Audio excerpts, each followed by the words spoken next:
नमस्कार मित्रांनो, आम्ही आलेलो आहोत आमच्या शेतात आज आणि तुम्ही बघू शकता माझ्या मागे आहे अद्रक आणि या साईडला ह्या सोलार आणि विहिरीच्या मागे आहे आमची मक्का।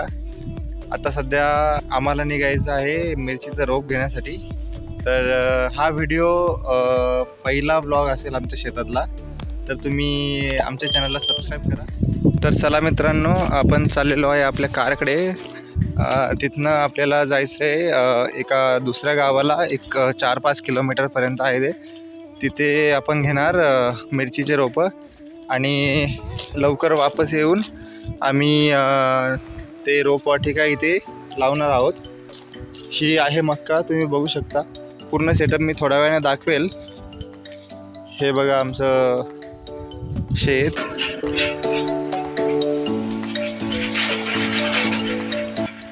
हे वरचा डोंगराचा भाग आहे म्हैसमाळचा। इथनं हा म्हैसमाळचा रस्ता जातो, इकडनं जाऊन वरती म्हैसमाळ आहे। महाराष्ट्रातलं थंड हवेचं ठिकाण आहे ते। तर चला आता आपण निघूयात आपल्या कारकडे।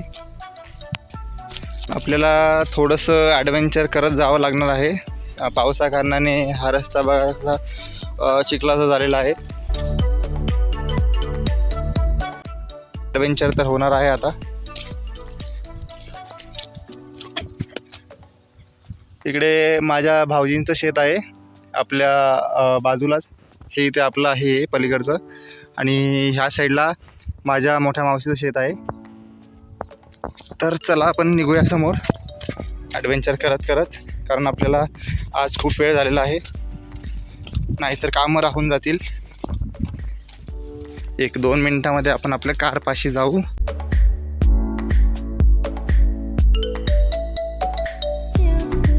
आम्ही दोघं चाललो आहे रोप आणायला।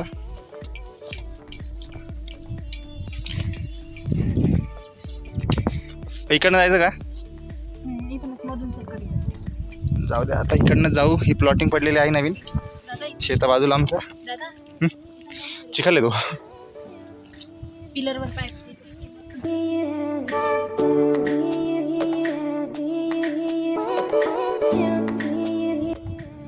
मित्रांनो, इथे एक प्लॉटिंग पडलेली आहे आपल्या शेताच्या बाजूला। खूप छान प्लॉटिंग आहे, तिथं सध्या काम चालू आहे आता। आणि तुम्ही बघू शकता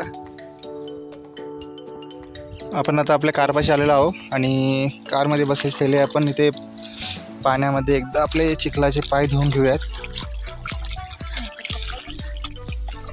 कार खराब होऊ नये म्हणून आपण इथे स्वच्छ पाय धुवून मग कारमध्ये जाऊयात।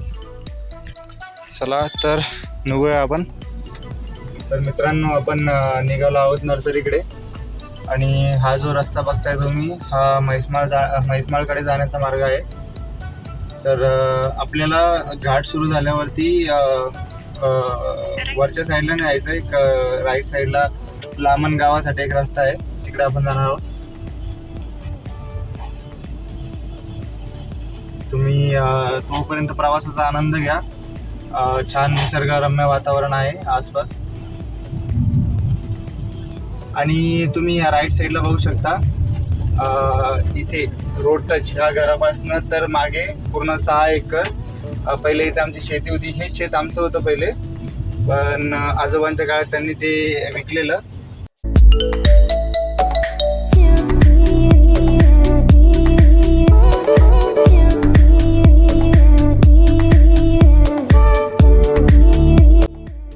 इथनं म्हैसमाळचा घाट सुरू होतोय। आता घाटातला रस्ता चांगला झालेला आहे।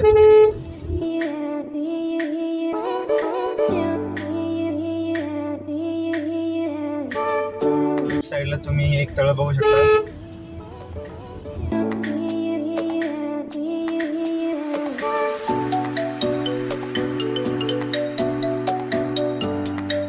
इथनं आपल्याला आता राईड घ्यायचं आहे थोडं समोरून, एक 50 मीटरवरनं।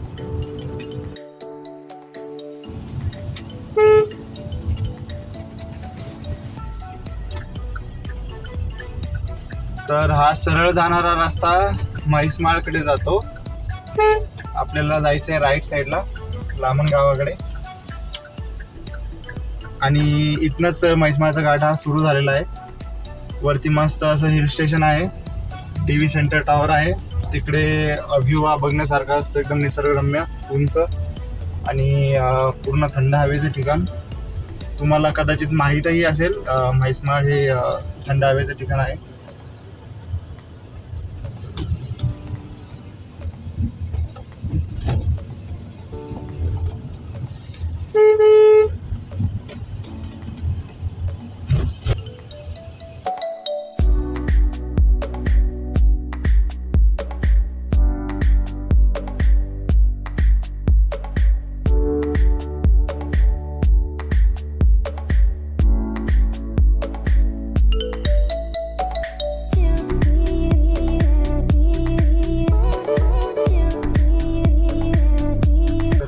तुम्ही बघू शकता हे गाव लामणगाव, याला चारही दिशांनी म्हैसमाळच्या डोंगरांचा वेढा आहे.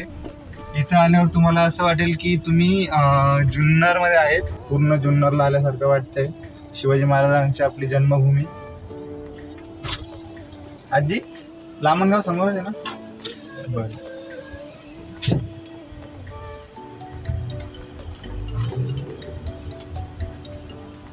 मिनी जुन्नर. तर मी थोडं कन्फ्यूज झालो होतो. लामण गावाच्या रस्त्यामध्ये 2 रस्ते गेले, त्यामुळे एका आजीला विचारावं लागलं.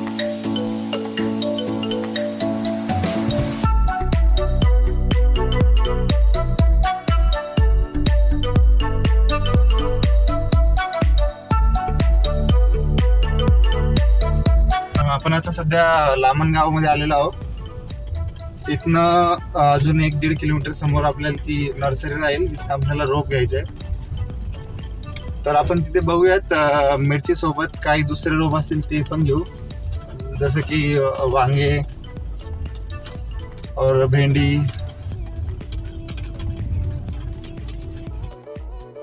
आपण हे रोप असं घरच्या पुरतं लावतोय, लाईक आपल्याला घरी हफ्त्याला काही भाजीपाला तयार होईल त्या हिशोबाने आपण लावतोय. असं जास्त विकायच्या हिशोबाने किंवा जास्त उत्पन्न होण्याच्या हिशोबाने आम्ही काही लावणार नाही यावेळेस. त्यात फक्त मोठ्या पिकात अद्रक आणि मक्काच राहील.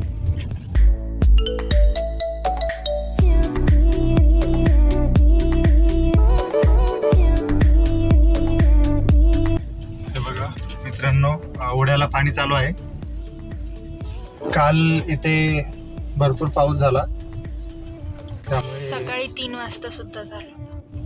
त्यामुळे नदी नाल्यांना ओढ्यांना पाणी चालू आहे.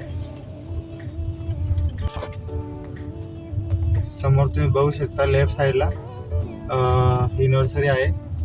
आपल्याला इथनच रोपे घ्यायचे आहेत. लेफ्ट साईडला तुम्ही बघू शकता.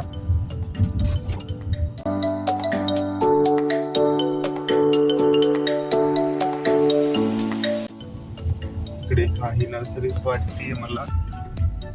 व्हाईट रोप मध्ये जे काय आहे ते आपल्याला इथे कुठेतरी गाडी लावून विचारावं लागणार. Wait and watch guys. आजी समोरची नर्सरी आहे ना, ती नर्सरी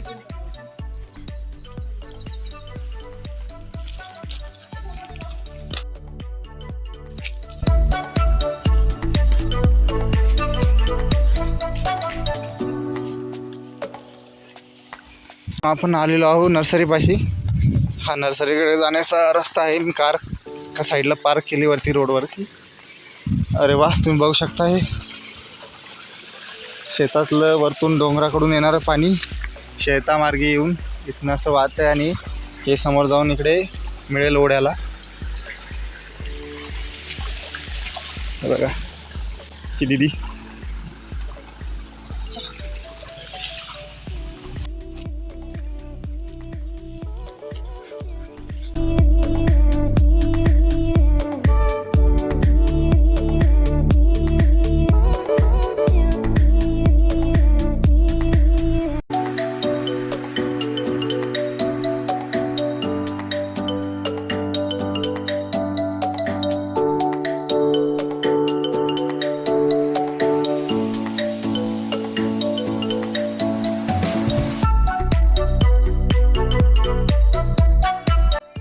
तर मित्रांनो आपण मिरची घेतलेली आहे. हे दोन टाईपच्या मिरच्या आहे आपल्याकडे. एक तळ्याची मिरची आहे आणि एक ती जी हिरवी तिखट असते छोटी ती मिरची आहे. आणि इकडे एक ट्रे घेतलेला आहे टोमॅटोचा. तर आपण आता हे ट्रे नेऊयात आणि कारमध्ये ठेवूयात. मी यांचं पेमेंट करतो तोपर्यंत.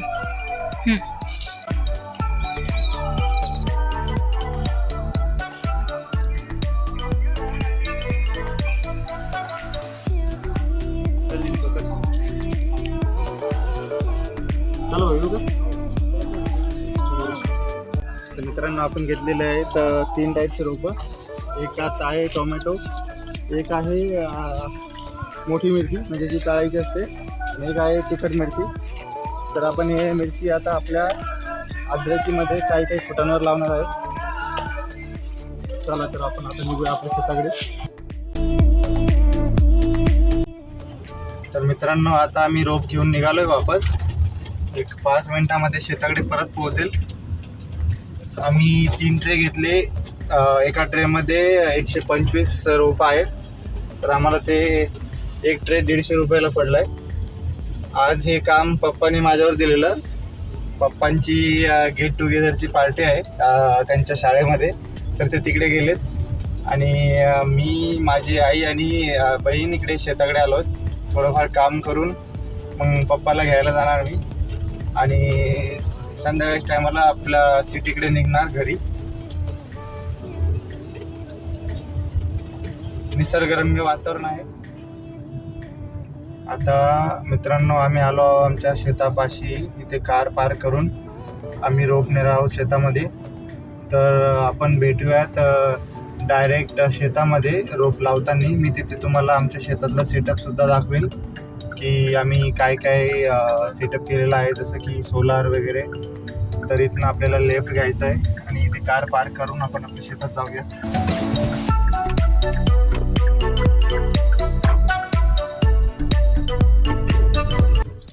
तर मित्रांनो आपण शेतामध्ये आलो आहोत. आता मिरचीचे आणि टोमॅटोचे रोप आणलेले आहेत. तुम्ही बघू शकता या 2 टाईपच्या मिरची आहे. इकडची मिरची आपली जी मोठी लांब मिरची असते ना तळायची भज्याची, ती मिरची. पलीकडची तिखटवाली छोटी जी आपण रेग्युलर यूज करतो. आणि ते टोमॅटोचं रोप. आता त्याचं आम्ही लगेच लागवड करायला सुरू करणार आहोत. मी, माझी आई आणि दीदी. आणि मी जसं तुम्हाला बोललेलो की तुम्हाला सेटअप दाखवेल, पण मित्रांनो आज मी तुम्हाला सेटअप दाखवू शकत नाही. वेळ कमी आहे, आम्हाला हे पूर्ण लागवड करायची आहे. तर मी नक्की सेटअप हा तुम्हाला पुढच्या व्लॉगमध्ये दाखवायचा प्रयत्न करेल. तर आजच्या ठिकाणी हा ब्लॉग मी एंड करतो आणि आमचं काम सुरू करतो. तर भेटूया आपण पुढच्या व्लॉगमध्ये, ज्यात मी पूर्ण हा व्हिडिओ सेटअपबद्दल बनवल की आपल्या शेतात काय काय आहे, कसं कसं सेटअप केलं सुरुवातीपासून, पडीक जमिनीपासून उपजाऊ जमीन कशी तयार केली. मी तुम्हाला हे सगळं पुढच्या व्लॉगमध्ये दाखवेल. तोपर्यंत बाय मित्रांनो.